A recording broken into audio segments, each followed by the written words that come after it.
السلام عليكم. لا تنسوا الاعجاب بالفيديو والاشتراك في القناة تشجيعا لنا لنستمر بنشر المزيد إن شاء الله. السلام عليكم ورحمة الله وبركاته. اللهم صل وسلم وبارك على سيدنا محمد وعلى أهله وأصحابه أجمعين. جاية لكم بطريقة عمل البيتزا، طريقة سهلة جدا جدا، إن شاء الله تعجبكم وتنال رضاكم. طريقتها خفيفة وكمان مكوناتها أسهل بكتير مما تتخيلوها. تعالوا يلا بينا وأوريكم مقاديرها إيه هي. أنا هنا معايا كيلو من الدقيق. طبعا الكيلو من الدقيق دوت بياخد كيس خميرة. لو نص كيلو دقيق بياخد معلقة كبيرة خميرة، بس ده كيلو هحط عليه الكيس. هو الكيس يا دوبك معلقتين كبار أصلا. طبعا معايا هنا كوباية لبن. حسب ده اللبن ده اختياري، حابين تضيفوا مكان اللبن مية براحتكم، بس كقيمة غذائية أكتر بحب أحط اللبن يعني. طبعا حطيت اللبن هنا كان ساقع، ما كانش سخن قوي ولا ساقع قوي، يعني ايه، كان بين البنين كده. بس ولا هو كده ولا هو كده، لانه هو ساقع ما ينفعش مع الخميره، ولا هو سخن قوي بردك ما ينفعش مع الخميره، مش هيخليها تخمر. طبعا هنا حطيت كوبايه اللبن وعليها كيس الخميره، وعليها اللهم صل على النبي رشه سكر، طبعا عشان الخميره تتفاعل على طول وتشتغل. طبعا انا هوريكم دلوقتي هي هتعمل ايه اصلا الخميره. طبعا هو انا لازم اقلبها كده كويس جدا جدا عقبال بس ما الخميره تدوب كويس. طبعا معايا هنا الدقيق، لازم طبعا نكون الدقيق نخلينه الاول عشان لو في اي حاجه، في اي رواسب ما تبقاش موجوده في العجينه بعد ما تكون جاهزه للاكل. اللهم صل وسلم وبارك على سيدنا محمد. طبعا حطيت الخميره ونزلت برشه الملح اللي هي السنه على النبي عليه الصلاه وافضل السلام، وبعد كده رشه السكر، وبعد كده نزلت بقى بالميه دافيه زي دمعه العين بالظبط. هبتدي اعجن حسب ما اشوف العجينه عايزه قد ايه ميه تاني، زي ما انتوا شايفين كده. وانا هنا كنت لسه بسمي الله وببتدي اللي انا اشوف العجينه هتاخد مني قد ايه ميه. طبعا انا كنت بحط في المج الكبير وابتدي اللي انا اعجن بيه العجينه. طبعا شفتوا الخميره كانت بهدلت الرخامه يا دوبك بس انا سبتها شويه وما شاء الله لقيتها فارت معايا على طول. على فكره دي بتديكي نتيجه احسن بكتير مما انت تحطيها خميره بودر كده على طول في العجين.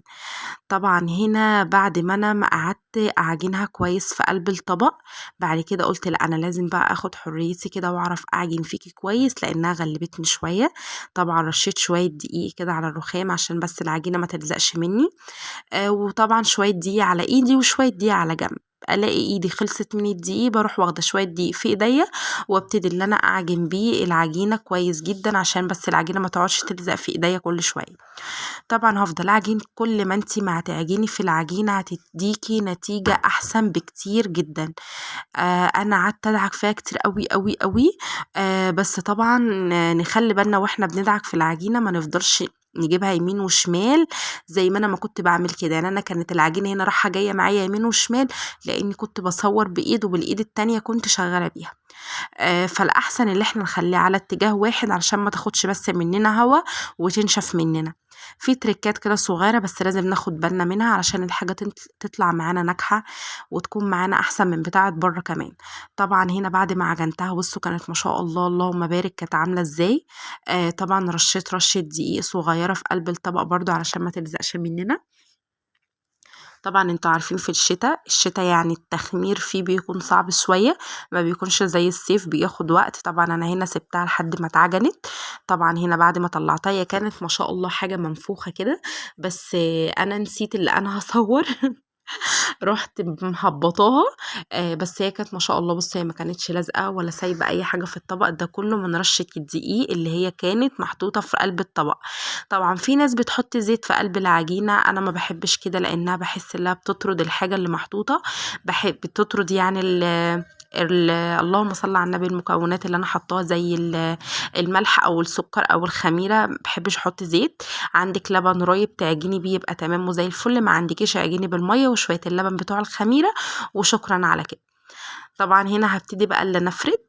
طبعا رش الدقيق، في حاجات كده ستيكرز كده بيتباع بتعملي فيه بتعملي كور العجينة وبتعجني كمان عليه، فده لسه ان شاء الله ربنا يصلح الحال وابقى اجيبه.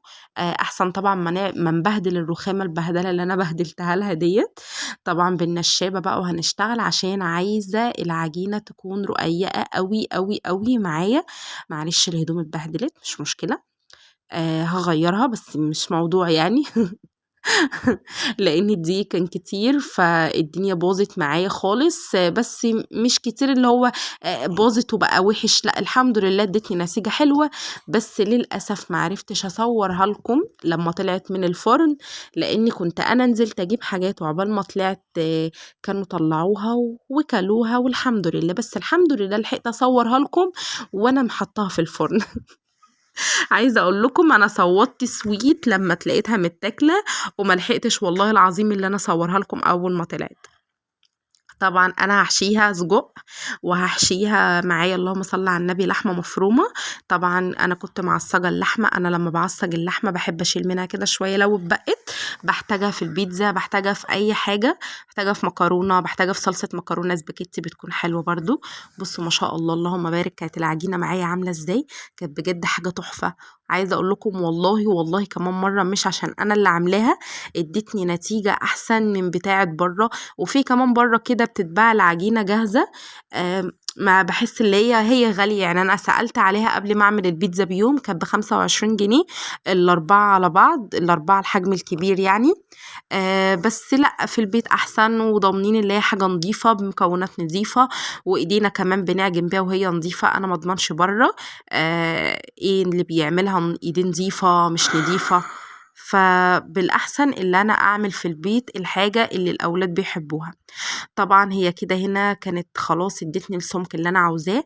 حطيت رشه من الزيت في الصينيه من تحت، هبتدي اللي انا اخمرها، هبتدي اللي انا هخرمها. هبتدي اللي انا اخرمها التخريمه ديت ليه، علشان خاطر اول ما نحط البيتزا في الفرن هتبتدي تعلى مننا، فلا انا بحب اللي انا اهبطها كده بالتخريمه ديت، وهتدينا هشاشه حلوه برضو. مش عارفه انا مالي في النهارده. هبتدي اللي انا اخرمها كده كلها زي ما انتم شايفين.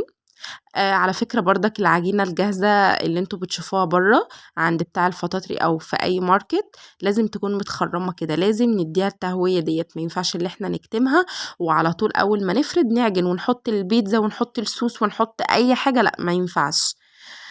طبعا دي صلصة بيتزا انا بحب اعملها واشيلها في الفريزر، بتكون سهلة. بحب على طول اللي انا اطلعها اول ما اجي اعمل بيتزا، عبارة عن زيت زيتون ورشة من الزعتر وطماطم مبشورة. طبعا انا بدي للطماطم يعني ايه سلقة كده وهي سليمة، بعد كده بشيلها اروح مقشرة القشر بتاعها، بعد كده بروح بشرها مش بضربها في الخلاط لا ببشرها، بعد كده بحط رشة من الفلفل، رشة فلفل اسمر، ورشة من الملح، ورشة من السكر عشان الحموضة بتاعتها، وتاكلوا احلى صلصة بيتزا. وكمان ممكن تضيفوا عليها كاتشب، مش حابين براحتكم، مش متواجد عندكم بردك مش مشكلة، الخير كله متواجد عندكم يا رب. طبعا بقى تريكات السجق ديت بجد حاجة كانت تحفة، كانت فكرة حلوة جدا. انا مسكت السجق كده رحت فضيته، خليته عبارة عن بس لحمة معايا، وابتديت اللي انا انغزه كده في قلب العجينة بتاعة البيتزا، بجد فرق في الطعم وادى طعم وحياة ربنا كان تحفة. بجد انا بتهيألي دي احلى بيتزا عملتها في البيت، بجد كانت حلوة قوي قوي. مش يعني مش هشكر فيها اكتر من كده عشان انا اللي عاملاها، بس بجد والله العظيم تستاهل اللي انا اقعد اشكر فيها كده كتير، لان كان طعمها حلو. وكمان فكرة اللي انا اطلع اللحمة من قلب السجق وابتدي اللي انا اعملها كده احشيها في قلب العجينه بتاعه البيتزا كانت فكره حلوه.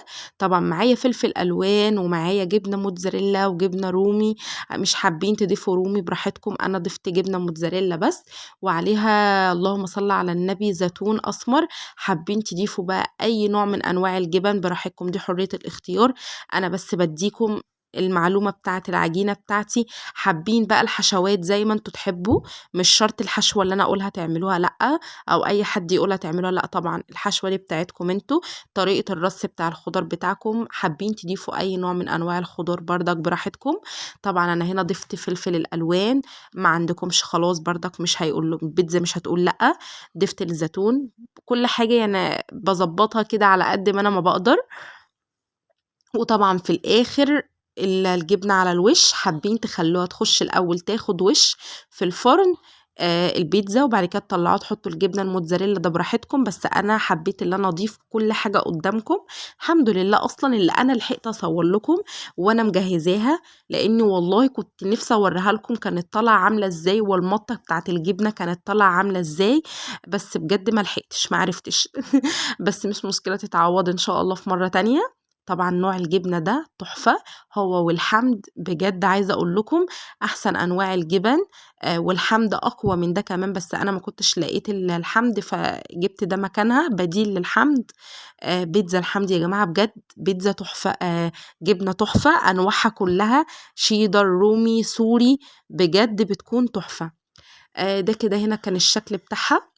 طبعا حابين تضيفوا جبن اكتر براحتكم، حسب ما الحاجه متواجده عندكم. وطبعا نفس الرصه ديت هرصها في حشوه اللحمه المفرومه. طبعا هنا كانوا الاتنين، وادي هنا كان شكلهم النهائي. اتمنى الفيديو يعجبكم وينال رضاكم، ما تنسوش اللايك والاشتراك في القناه وتفعيل الجرس للكل، واشوفكم على خير في فيديو جديد، واقول لكم السلام عليكم ورحمه الله وبركاته.